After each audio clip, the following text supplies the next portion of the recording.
మద్యానికి మాటొస్తే చావు బతుకుల మధ్య ఉన్న ఒక వ్యక్తి భార్య మద్యంతో ఇలా అంటుంది, నీ వల్లే నా భర్త ఈ స్థితికి వచ్చాడు, నువ్వు వ్యసనంగా మార్చుకున్నావు కాబట్టి ఈ రోజు చావు బతుకుల మధ్య ఉన్నాడు అని మద్యాన్ని నిందించింది.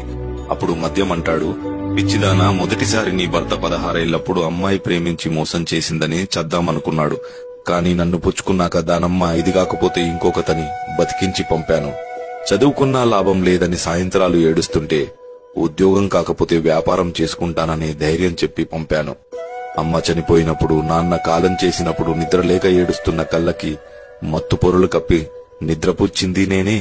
మోసాలను మన్నించేలా, కష్టాలను భరించేలా, వెన్నుపోట్లను తట్టుకునేలా ధైర్యం ఇచ్చింది నేనే. పట్టించుకునేవాడు లేనప్పుడు, పలకరించేవాడు కరువైనప్పుడు స్నేహితుడిలా నిలిచింది నేనే. సంసారం ఈదలేక, పెట్టే బాధలు చెప్పుకోలేక చేతగాని దద్దమ్మ అని అంటుంటే ఎక్కడ ఉరితాడికు దగ్గరవుతాడో అని బాధను మరిపించింది నేనే, ఇంటికి పంపించింది నేనే.